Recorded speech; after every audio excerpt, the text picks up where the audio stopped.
In the last two videos, we talked about how prayer is about a person, that person being God, and that the simple first step is for us to show up. In the last video, we talked about what prayer teaches us about God. In this video, we're going to talk about, just for a moment, about what prayer teaches us about ourselves. Matthew 18, 2-4 says this: Jesus called a little child to him and placed the child among them. And he said, "Truly, I tell you, unless you change and become like little children, you will never enter the kingdom of heaven. Therefore, whoever takes the lowly position of this child is the greatest in the kingdom of heaven." Prayer teaches us to become like children. Prayer at its best forces us to admit that we truly are dependent. But it starts with one really hard thing for us to embrace. When I first became a pastor, I had a mentor that would often meet with me to give me advice and direction. At the time, I was newly married, pastoring a ministry, and in school, feeling an intense pressure to show up and prove myself to those that were overseeing me.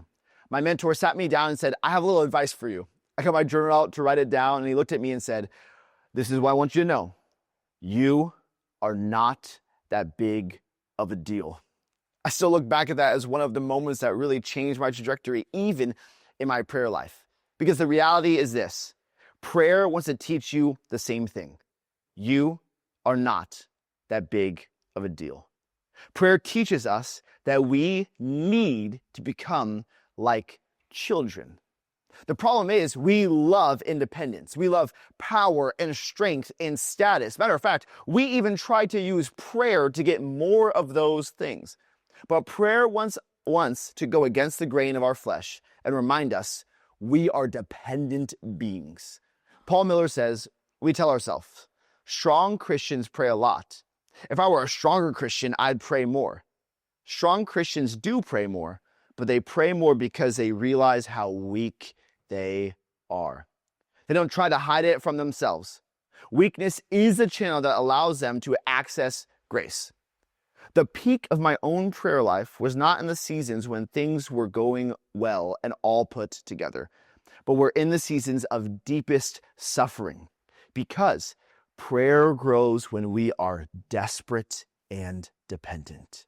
So, stop trying to be a strong Christian and start confessing that you are weak. That is where prayer flourishes. We can stop trying to pray like professionals and start praying like children. A little way of reminding myself of this is simply by stopping and being silent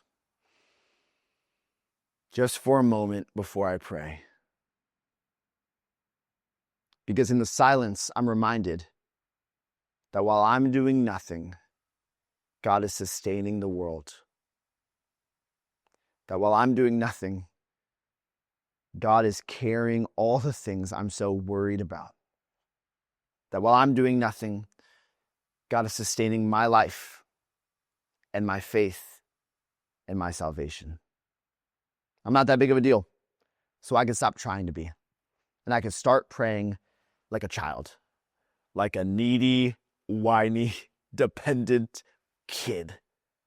So as you go into this week, remember this: prayer teaches us and reminds us that we truly are dependent. And when we embrace that, our prayer life flourishes.